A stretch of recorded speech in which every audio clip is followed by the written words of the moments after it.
Good morning dear student, आप लोग कैसे हैं? सभी लोग ठीक होंगे। देखिए, बाजार समिति के लिए एक इन्फॉर्मेशन हम देने वाले हैं। जो बच्चे अभी तक नहीं पहुंच पाए हैं, जिनका एग्ज़ाम था, वे लोग पहुंचिए जल्दी, क्योंकि मंडे से आपका क्लास 9 से 11 स्टार्ट होगा, जिसमें हम लोग ऑप्टिक्स स्टार्ट करेंगे। क्योंकि सिलेबस भी है और दिसंबर में मान लेते हैं सीबीएसई का एग्ज़ाम भी है। तो आप लोग से मेरा एक रिक्वेस्ट है कि अगर पटना पहुंच चुके हैं तो सभी लोग मंडे से क्लास अपने टाइम के अनुसार करेंगे। भिगना पहाड़ी में हम लोग अभी अल्टरनेट क्लास टीटीएस में ले रहे हैं और सभी लोग पहुंच भी रहे हैं। बाजार समिति वाले भी जो भी लोग हैं वे लोग 9 से 11 में मंडे से पहुंचिए, नहीं तो क्लास आप लोग का छूटेगा तो बाद में ये नहीं कहिएगा कि सर हमारा क्लास छूट गया है। उसके अलावे हम लोग यूट्यूब पे भी कोशिश कर रहे हैं कि कुछ कुछ क्लास दिया जाए और दे भी रहे हैं। आप लोग सभी लोग अगर जिनका एग्ज़ाम चल रहा है वो अच्छा से एग्ज़ाम दीजिए और YouTube के माध्यम से जो हम पढ़ा रहे हैं उस वीडियो को आप लोग शुरू से लास्ट तक देखेंगे, ज़्यादा से ज़्यादा शेयर करेंगे, लाइक करेंगे और अपनों दोस्तों के बीच में इसको अच्छा से बताने का काम करिएगा। क्योंकि ऑप्टिक्स जो टॉपिक है इससे टोटल 17 मार्क्स का बोर्ड में क्वेश्चन पूछे जाते हैं। इसका मतलब तो आप समझ ही गए हैं कि कितना ये इम्पोर्टेंट है। तो देखिए, हम बात करते हैं ऑप्टिक्स का। बाबू, ऑप्टिक्स ये अकेला ऐसा टॉपिक है जिसमें 12th में सबसे ज्यादा क्वेश्चन पूछे जाते हैं। इसमें 2 चैप्टर है। चैप्टर फर्स्ट में हम जो पढ़ाने वाले हैं वह है आपका पहला चैप्टर वेव ऑप्टिक्स।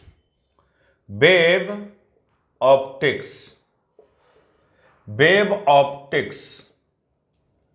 और दूसरा जो चैप्टर है बाबू वह है आपका ray optics. Ray optics,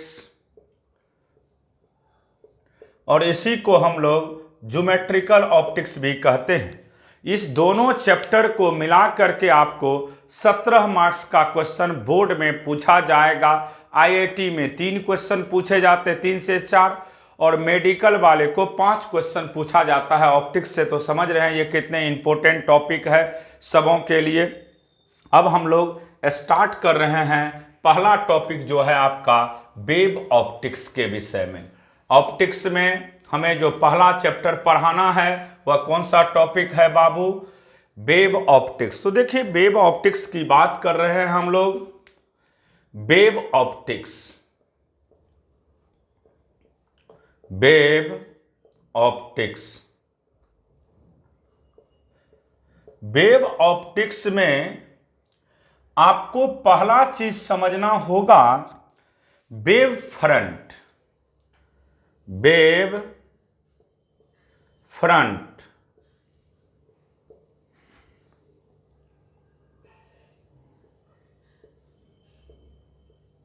wave front समझिएगा बाबू। वेव फ्रंट होता क्या है?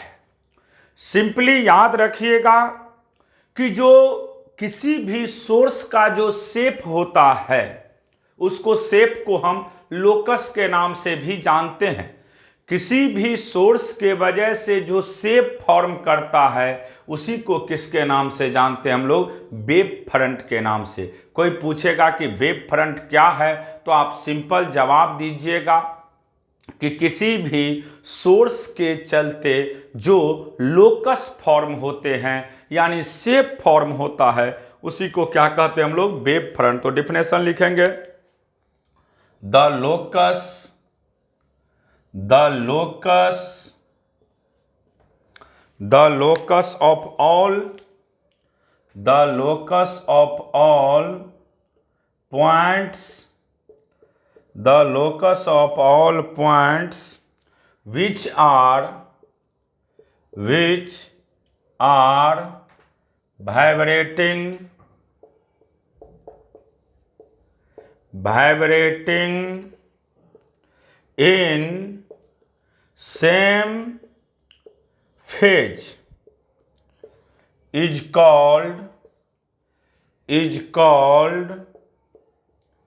wave front. Wave front. Simple याद रखिएगा। द लोकस, लोकस का मतलब पहले ही बोले set of all point which are vibrating in same phase. क्योंकि अगर मान लेते हैं एक सोर्स है तो सोर्स के चलते जो पहला वेव फ्रंट बनेगा वह हर एक जगह क्या होगा, एक ही जैसा होगा। इसीलिए हमने लिखे हैं the locus of all point which are vibrating in same phase is called wave front. दूसरा भी डिफिनेशन है और में देखिए, थोड़ा ये बोर्ड छोटा है जिस वजह से थोड़ा दिक्कत हो रहा है पढ़ाने में।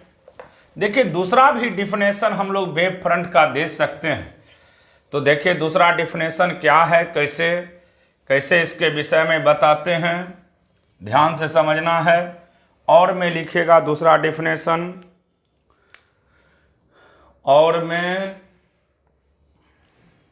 ए surface having constant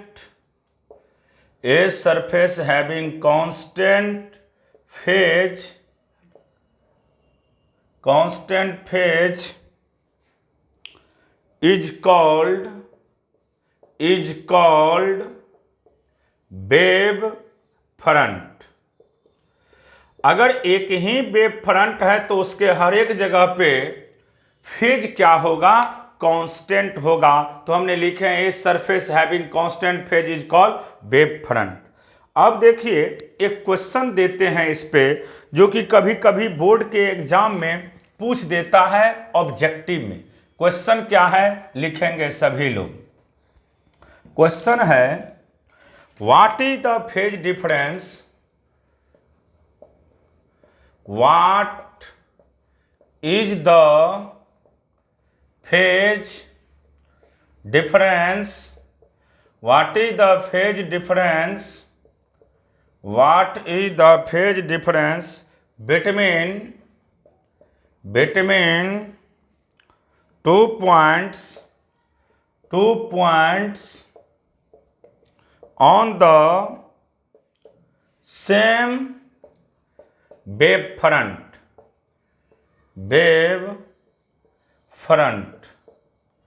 तो बाबू अगर कह रहा है phase difference between 2 points on the same wave front, तो सेम वेव फ्रंट के चलते तो शेप सेम ही होगा, तो इसीलिए फेज डिफरेंस ऑलवेज क्या होगा बाबू, 0। क्वेश्चन है what is the phase difference between the 2 point on the same wave front. तो एक ही वेव फ्रंट के चलते शेप हमेशा कैसा होता है, कांस्टेंट। और कांस्टेंट है तो सेम में से सेम को घटाएंगे तो वैल्यू क्या हो जाएगा, 0। इसलिए याद रखिएगा इसका फेज डिफरेंस हमेशा क्या होता है, 0। अब देखिए टाइप्स ऑफ वेव फ्रंट की बात करते हैं। ये 3 तरह के होते हैं। टाइप्स ऑफ वेव फ्रंट कितने तरह के होते हैं बाबू, 3 तरह के। तो हेडिंग दीजिएगा सबसे पहले types of wave front, types of wave front, types of wave front. Types of wave front की बात करते हैं। There are 3 types, there are 3 types. अब क्या क्या है ध्यान से समझिएगा। पहला है पॉइंट सोर्स, जिसके चलते शेप कैसा बनता है, एस्फेरिकल। जैसे टॉर्च हो गया, तो टॉर्च अगर आप किसी वॉल पे देते हैं तो उसका शेप कैसा होता है, एस्फेरिकल होता है। जैसे मान लेते हैं दुल्हन जब शादी में जाती है तो चूड़ा जो पहनता है उसका शेप कैसा होता है, एस्फेरिकल। तो जस्ट लाइक याद रखिएगा कि पॉइंट सोर्स है तो उसके चलते जो शेप फॉर्म करेंगे वह किस नेचर के होंगे बाबू, एस्फेरिकल। तो हम पहला बात करेंगे एस्फेरिकल वेव फ्रंट का। एस्फेरिकल वेव फ्रंट, एस्फेरिकल वेव फ्रंट। इसको हम लोग शॉर्टकट SWF के नाम से जानते हैं, स्फेरिकल वेव फ्रंट, SWF। तो लिखेंगे if the source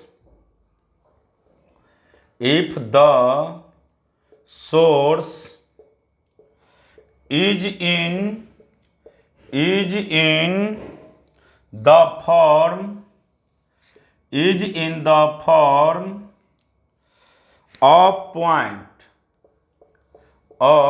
point, then the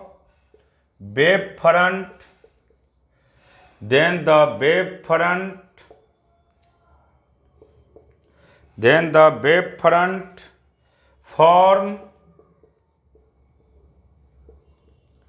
is spherical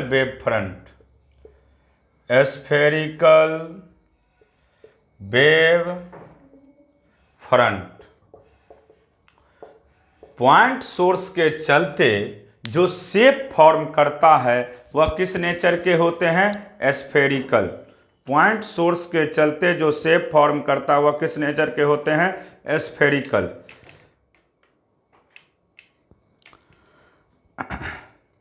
point source के चलते जो शेप फॉर्म करता है उसका नेचर कैसा होता है, स्फेरिकल होता है, याद रखिएगा। तो हमने लिखे हैं if the source in the form of point then the wave front is spherical wave front.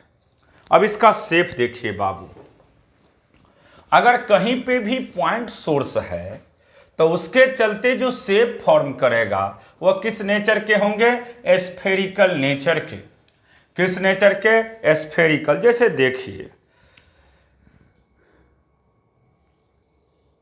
ये एक स्फेयर है, ये पॉइंट सोर्स है, तो इससे ऐसे लाइट जाएंगे, ऐसे जाएंगे, सॉरी फॉरवर्ड डायरेक्शन में,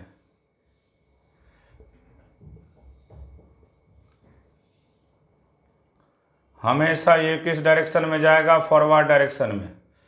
तो ये जो शेप देख रहे हैं इसी को हम लोग क्या कहते हैं, स्फेरिकल वेव फ्रंट, SWF।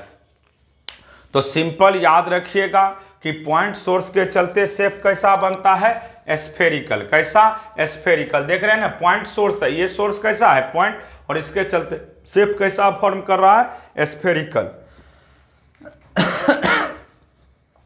दूसरा है आपके पास सिलेंड्रिकल वेव फ्रंट। दूसरा है cylindrical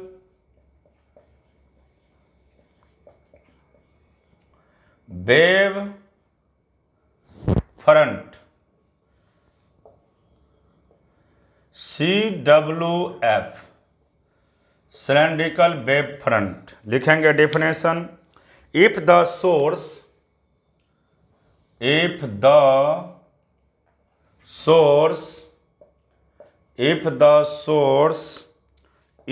in the form of line, then the wave front is called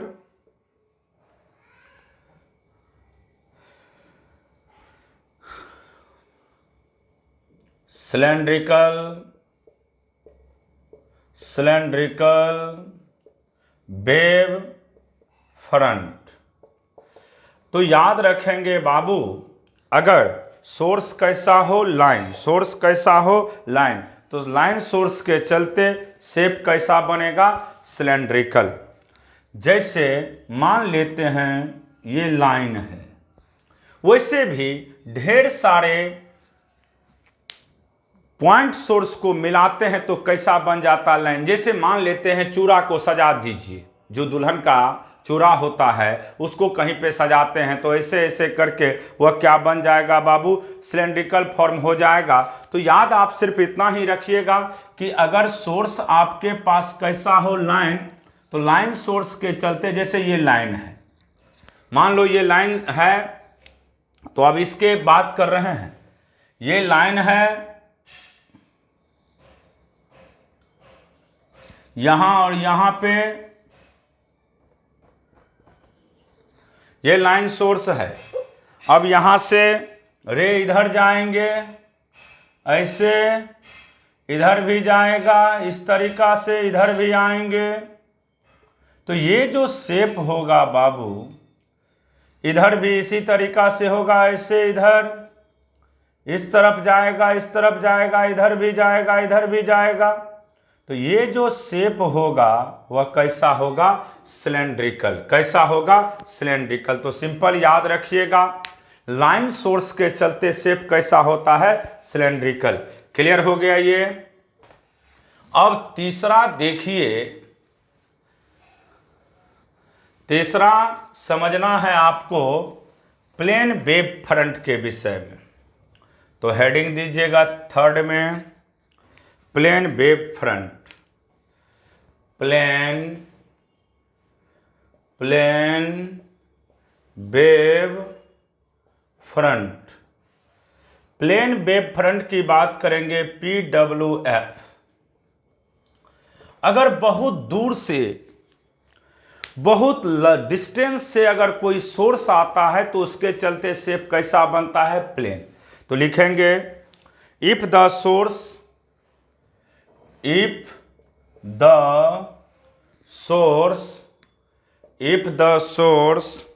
is at very large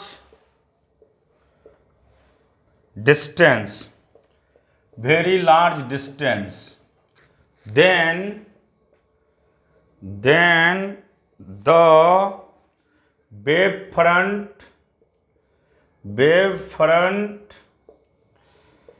form is planar,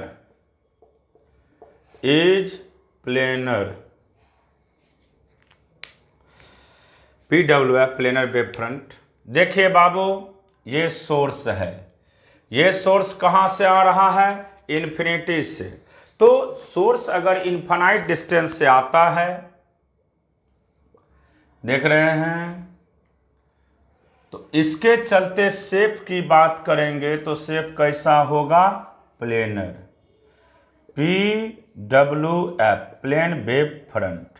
अगर सोर्स आपका इन्फिनाइट पे हो, कहाँ पे हो, इन्फिनाइट, नहीं देख रहे, इन्फिनाइट पे हो, तो इसके चलते शेप कैसा होगा, प्लेन वेव फ्रंट होगा। कैसा होगा, प्लेन वेव फ्रंट होगा।